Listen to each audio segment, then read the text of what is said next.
This is James. Mulligan, Thornton, come in. Over. Thornton here.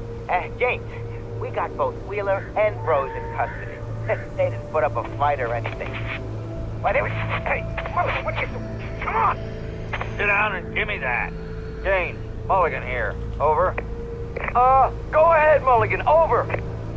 We got Wheeler and Rose here. Wheeler's drunk or hopped up on something.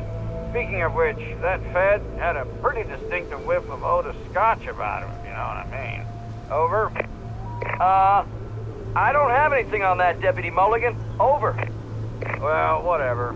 Anyway, Rose is just being plain weird here. You better get Doc in to take a look at both. Over. Gotcha. You better get them here quickly. The, Fed's gonna want to interview Wheeler. Over. Oh, yeah, I'll bet he does. Looks like they have a lot in common. Mulligan out.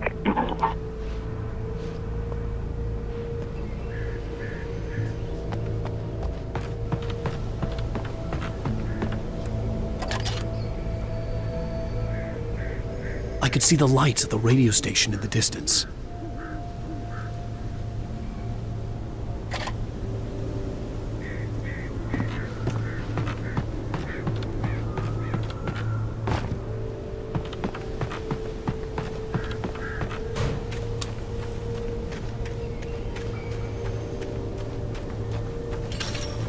I imagined that the broadcast tower in the distance was part of the local radio station. Maine seemed like a decent guy. Perhaps he could give me directions to the coal mine.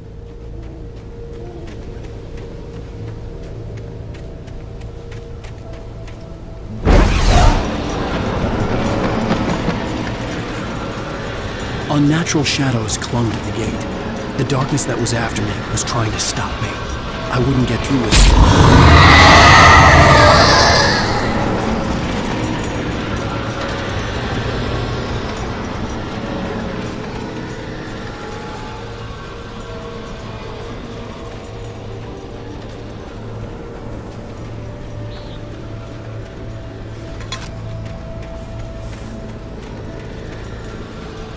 There was no power to the searchlight.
The flashbang grenades. They were an ideal weapon for my situation. Team 1, come in. Over. Team 1, this is Sheriff Breaker. Report. Over.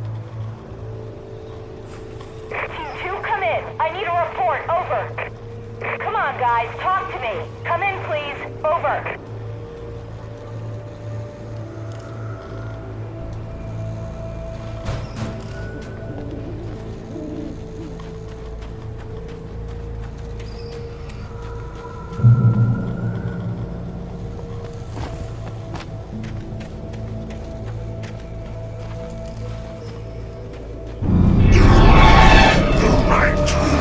Silent!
another call.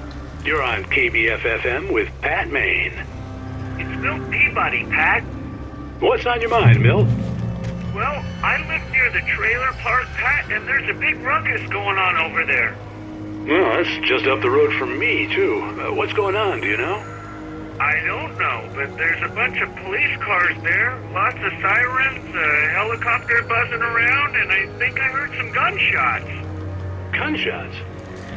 Yes, sir, like from a pistol. So can you find out what's going on? Because it's just next door, and they're popping off guns there. They're still shooting? No, it was maybe 10-15 minutes ago. It sounds serious, Pat. I'm telling you, it don't sound like no party. I'm certainly going to give the station a call, Milt. Okay. You'll hear it here as soon as I hear from them. Okay, thanks.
hoped Maine could lend me a car to get to the coal mine. Oh, why, hello, Lorna. What do you have for us? Well, I just don't see why the cops bother with the trailer park. What do you mean? It's a trailer park. Of course you're going to have trouble in a place like that. I mean, what do you expect? The sheriff should be helping us normal citizens instead of wasting resources on those people. Well, Let the trash sort themselves out. I'm sorry, but my granddaddy settled in Bright Falls in 1911. well, thank you very much for that compassionate viewpoint, Lorna. How can I be sure you'll walk away?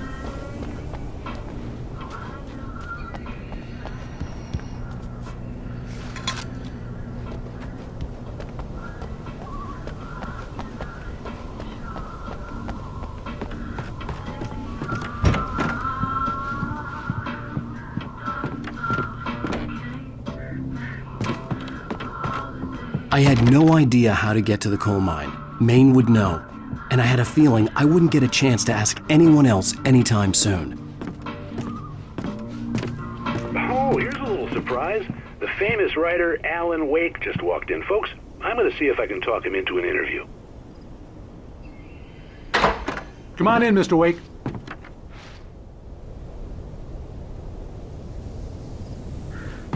It looks like Mr. Wake is going to need a moment before we can talk, so let me give you a little background while he prepares himself. You've all heard the name, of course. Alan Wake is the author of a very successful series of Alex Casey crime novels. He's changed gears now. He's now working on a horror story.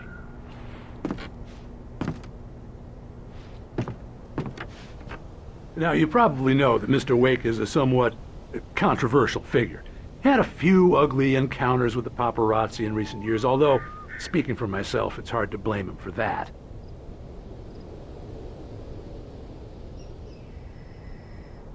Regular listeners will remember that I met him on the ferry last week.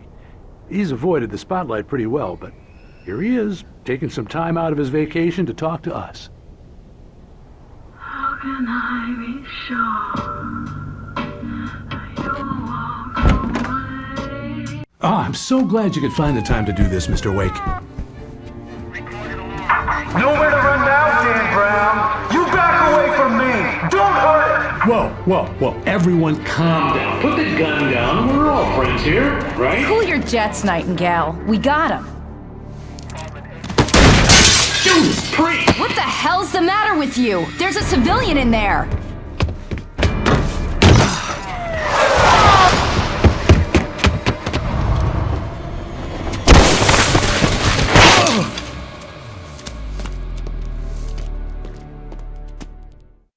I'll get you yet, even if it kills me. You hear me? You hear me, H.P. Lovecraft? I had fallen off so many cliffs it was ridiculous. That's what you get for naming a book The Sudden Stop. It was probably good I hadn't had the chance to tell Maine where I was going. I'd have to lose the cops and find my own way to the mine.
was no sensible reason for the power company working us to be here. It was almost as if they'd been left for someone like me to use.